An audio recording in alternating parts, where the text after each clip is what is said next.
Hello everyone, welcome to my channel. My name is Aparna and in today's video we are going to continue with our chapter. So let's start refractive index. We have seen that the speed of light is different in different transparent mediums. In a vacuum the speed of light is 3 into 10 to the power 8 meter per second, which is greater than that in any other medium. In the air the speed of light is little less than that in vacuum.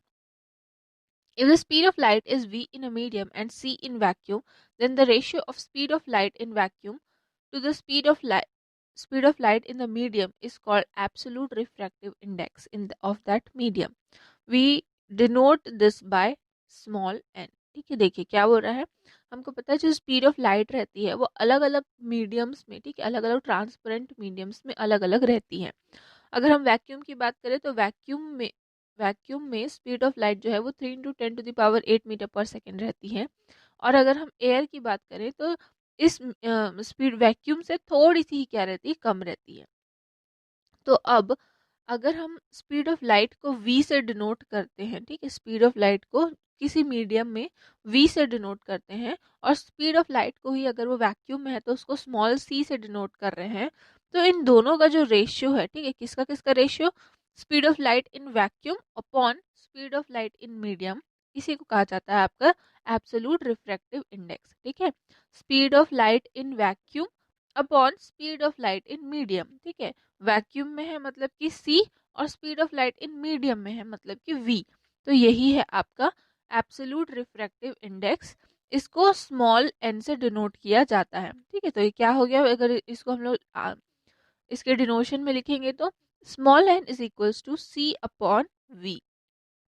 देखिए यहाँ पर एक question दिया हुआ है जिसमें बोला है रिफ्रैक्टिव इंडेक्स वाटर का 4/3 है और बोला है स्पीड ऑफ लाइट निकालना है वाटर में. ठीक है, तो हमको वैक्यूम में, ठीक है, जो कोई आपका फॉर्मूला है वो आपका यही रहेगा. फॉर्मूला में वैक्यूम का हमको स्पीड ऑफ लाइट पता है क्या होता है, 3 into 10 to the power 8 to the power sorry 3 into 10 to the power 8 metre per second होता है वैक्यूम में. रिफ्रैक्टिव इंडेक्स हमको दिया हुआ है तो हमको ये वाला जो speed of light in medium है, मतलब कि यहाँ पर इस केस पे क्या हो जाएगा, न्यूमेरिकल में वाटर है, ये हमको निकल जाएगा. ये आपका गिवन दिया हुआ है refractive index light speed of light in vacuum. अब यहाँ पर फॉर्मूला पुट करेंगे, यहाँ पे ये सी से डिनोट होगा और ये वी डब्ल्यू से यहाँ पर डिनोट किया गया है और ये मीडियम रिफ्रैक्टिव इंडेक्स. अब यहाँ पर हम लोग इसको क्रॉस मल्टीप्लाई करेंगे तो वी डब्ल्यू का वैल्यू यहाँ पर हमको निकल कर आ जाएगा. So speed of light in water will be 2 into 2.5 2.25 into 10 to the power 8 metre per second. ठीक है, ये क्या हो गया, स्पीड ऑफ लाइट हो गया वाटर में. Refractive index of a material gives us the idea of how fast or slow the light is moving in that material. Speed of light will be less in the material of higher refractive index. ठीक है, देखिए क्या बोल रहा है, refractive index, किसी भी material का जो रिफ्रैक्टिव इंडेक्स है वो हमको एक आइडिया देता है कि लाइट जो है वो कितनी तेजी से या फिर कितने स्लोली जो है वो मूव कर रही है उस मटेरियल के अंदर.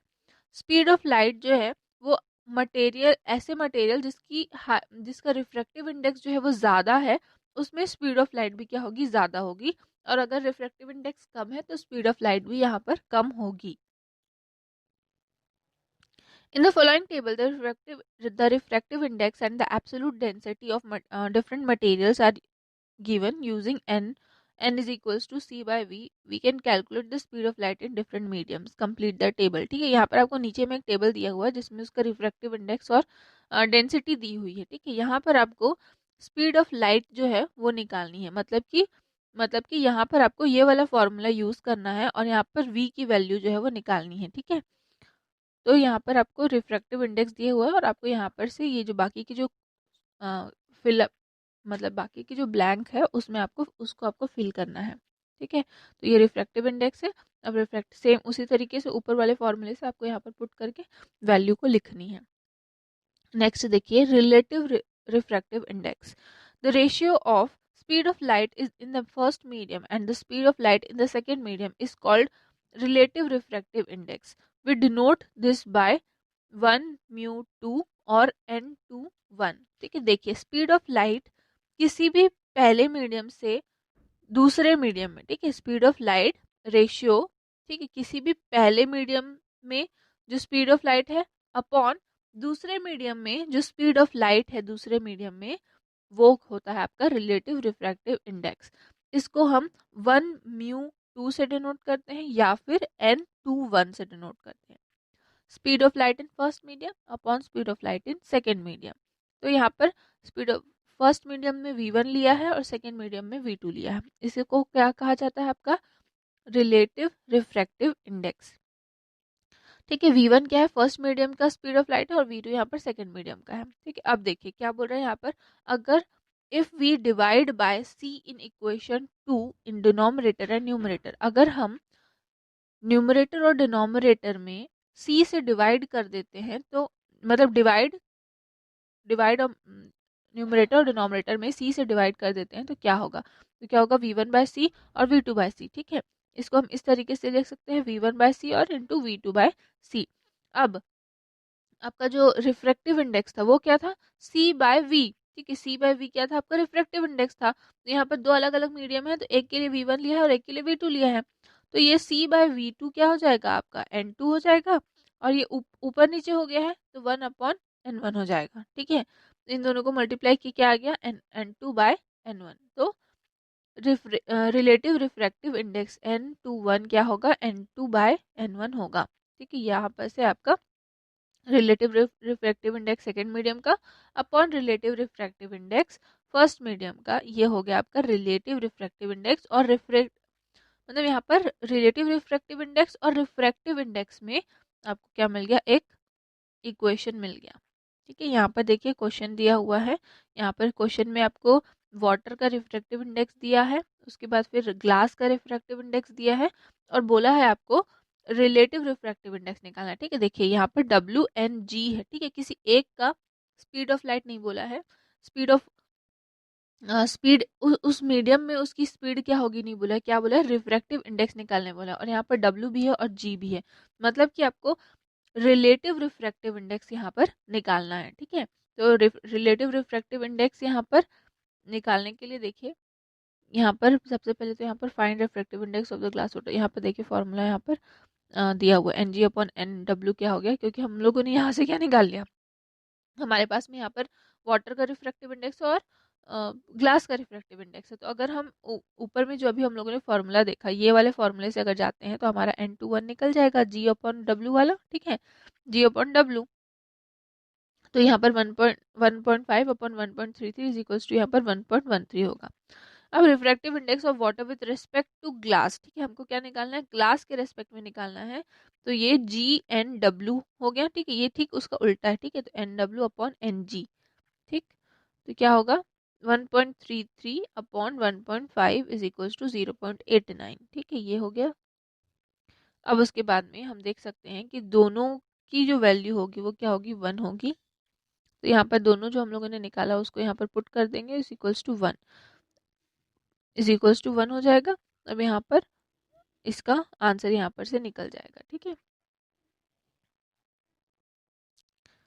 इसके बाद है रिफ्रैक्शन रूल्स।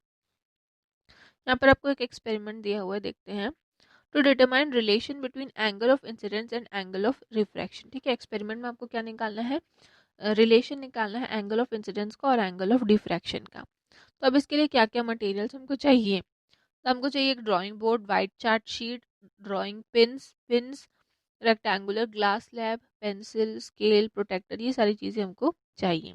अब प्रोसीजर देखते हैं। Take white chart sheet and fix it in the drawing board using drawing pins. Place the rectangular glass slab over the chart sheet in the middle. ठीक है, देखिए क्या बोल रहा है यहाँ पर, हमको एक चार्ट शीट लेना है और ड्राइंग बोर्ड में उसको ड्राइंग पिन्स की हेल्प से उसको फिक्स कर देना है जो शीट है, ताकि वो इधर उधर हिले मत। ठीक है, उसके बाद में एक रेक्टेंगुलर ग्लास स्लैब लेना है जिसको शीट में रखना है, बीचों बीच में रखना है। उसके बाद देखिए, using pencil draw outline of the glass slab and label it as ABCD.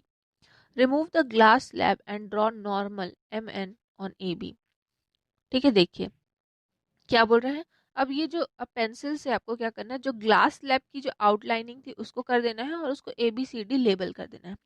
फिर ग्लास स्लैब को हटा देना है और दो उनमें एक MN नॉर्मल, ठीक है, MN नॉर्मल, ठीक है, AB ये है आपका नीचे वाला AB या ऊपर वाला ये आपका ABCD है। तो ऊपर वाला हम लोगों ने क्या ले लिया, देखो ये रहा, ठीक है, ये आपका हो गया, ये आपका ग्लास स्लैब है। अब इसमें हम लोगों ने ABCD, ये आपका ग्लास स्लैब है। अब AB के एक नॉर्मल ले लेना है हम लोग को, क्या है, AB के नॉर्मल MN ले लेना है यहाँ पर। उसके बाद देखो क्या बोल रहे हैं, draw a line such that it gives some angle from the normal MN as in figure 13. Now place two pins vertically on the line drawn and mark them as E and F respectively. Put the glass slab again on the drawn outline. Look at the images of E and F through the opposite edge and fix the other two pins at point, say GH, such that all four pins lie in the same line. What do you observe on removing the glass slab? Remove all four pins and draw small circle in the position of tip of pins. Join the positions of tip of pin EF and produce it as AB using pencil and scale. Let EF meet AB at point O. Similarly, do it for points G and H and produce it to edge CD. Let GH meet CD at O dash. Now join the points O and O dash. Draw normal M dash N dash at point O dash. ठीक है, देखिए क्या बोल रहा है यहाँ पर, ये आप लोगों ने नॉर्मल कर लिया। अब उसके बाद में एक कोई इस नॉर्मल्स के यहाँ से, ठीक है, यहाँ से आपको क्या लेना है, एक किसी एक एंगल पे एक लाइन ड्रॉ करनी है। उस लाइन पे आपको दो पिंस रखने हैं, ठीक है, ये जो पॉइंट दिख रहा है उसमें आपको दो पिंस रखने हैं। अब बीच में वापस से आपको ग्लास स्लैब रखना है, ठीक है, ग्लास स्लैब रखना है और उस पिन के थ्रू में यहाँ पर इस पॉइंट पे, ठीक है, इस तरीके से आपको देखना है कि ये पॉइंट, मतलब ग्लास स्लैब रखने के बाद में आपको इस तरीके से देखना है कि ये पॉइंट और ये पॉइंट क्या हो जाएगा, दोनों सेम तरीके से आपको दिखाई दे। ठीक है, ग्लास स्लैब यहाँ पर रखा गया, ये दो पिन पॉइंट जो है उसका रिफ्लेक्शन जो है, रिफ्रैक्शन जो है वो क्या होगा, यहाँ पर आपको दिखाई देगा। उस जगह पे आपको क्या करना है, दो पिन्स डालने हैं और आपको पिन्स जो है वो ऐसे डालने हैं कि आप जब इधर से देख रहे हो तो इधर का जो, जब आप इधर से देख रहे होंगे तो ये चारों पिन्स आपको ऐसे लगेंगे कि एक लाइन पे आपको दिखाई दे रहे हैं। ठीक है, जब आप इधर से देखेंगे तो उसके बाद में आपको नॉर्मल लाइन हो जाने के बाद में जब ये पिन आपको मिल जाएगा तो आपको लाइन को ड्रॉ, एक नॉर्मल फिर से बनाना है और फिर ये लाइन को ड्रॉ कर देना है। ठीक है, ये लाइन ड्रॉ हो जाएगा, उसके बाद में ये एंगल R2 हो जाएगा, यहाँ होगा आपका एंगल I1। ठीक है, ये आपका एमरजेंट रे हो गया और ये इंसिडेंट रे हो गया। अब यहाँ जहाँ जहाँ पर भी आपने पिन लगाया था उसको थोड़ा सा डार्क कर देंगे या फिर सर्कल के फॉर्म पे कर देंगे। ठीक है, अब ये MN यहाँ पर नॉर्मल ड्रॉ हो गया, रिफ्रैक्टिव इंडेक्स ड्रॉ हो गया। अब ये जो था दोनों, उसको भी हम लोग क्या कर देंगे, ज्वाइन कर देंगे यहाँ पर। ये आपका जो एक्सपेरिमेंट है वो यहाँ पर हो गया। ठीक है, you can see that the point O and O dash light ray has changed its direction and both points O and O dash lie on the surface separating two transparent medium। ठीक है, देखिए क्या बोल रहा है, O और O dash जो है उसमें देखिए ये दोनों जो है, ये दोनों जो पॉइंट्स है उसमें क्या हुआ है, यहाँ से आपका एंगल आया है, यहाँ पर पॉइंट चेंज हुआ है और फिर ऊपर में पॉइंट फिर से थोड़ा सा क्या हो गया, डिफ्लेक्ट हो गया, चेंज हो गया है। तो ये ट्रांसपेरेंट मीडिया क्योंकि यहाँ पर क्या है, आपका ग्लास स्लैब रखा हुआ है जिसकी वजह से ये हुआ है। ठीक है, यहाँ पर आपको ये डाटा दिया हुआ है और आपको अलग अलग एंगल लेना है और अलग अलग यहाँ पर रिफ्रैक्टिव इंडेक्स और रिफ्रैक्शन जो है उसको लिखना है। Compare the angle of incidence and angle of refraction at both refractive surfaces. By looking at the figure, you can easily see that the ray coming out of the slab GH has a similar direction of the incident ray EF. The angle of incidence is same as the angle that of the ray coming out of glass slab slab makes with normal O dash for all cases, which means the extent of bending of light ray at the opposite parallel face of a rectangular slab is equal and opposite. Thus, shows that refraction of light follows certain laws. You can read about the laws in the practical sessions of this textbook। ठीक है, देखिए अगर हम angle of incidence को angle of refraction को compare करते हैं दोनों ही सरफेसेस पे रिफ्रैक्टिव इंडेक्स पे, तो हम देख सकते हैं कि जो ग्लास स्लैब है GH का, ठीक है, ग्लास स्लैब है GH और जो इंसिडेंट रे है EF। ठीक है, ग्लास स्लैब है आपका GH, देखिए GH कहाँ है, GH यहाँ पर GH और EF जो है उसमें क्या है, थोड़े बहुत मतलब जो आपका इंसिडेंट रे और रिफ्रैक्शन रे वो क्या होगा, सेम होगा। तो एंगल ऑफ इंसिडेंस और एंगल ऑफ इंसिडेंस और एंगल ऑफ रिफ्रैक्शन क्या होगा, दोनों ही सेम होगा। और दोनों ही केसेस में जो आपका नॉर्मल ड्रॉन है, ठीक है, नॉर्मल ड्रॉन है coming out of slab makes normal O dash for all cases.